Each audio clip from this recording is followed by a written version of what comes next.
خداحافظ. عوض شدی. قبلا به توجه نمی‌کردم خودتو میزدی در و دیوار. حیفم اومد در و دیوار خراب شد دیگه نزدم. دیکه میندازی؟ نه دارم درسته میندازم. این چند سال دیوار بیشتر از تو هوایی منو داشت. میخواستم بیفتم زمین دستمو گرفتم بهش. میخواستم بشینم تکه دادم بهش.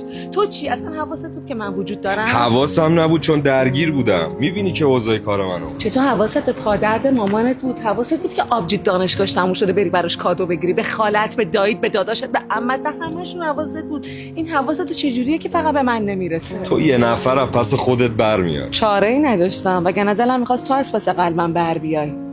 نیومدی، دیر شد، سنگ شد. اصلا عوض شدی. عوض نشدم، تو عوضم کردی. الان دیرم، باید برم سر کار. کی مثل من میتونه آرومت کنه، با حال بد بری پلوش بلد باشه خوبت کنه.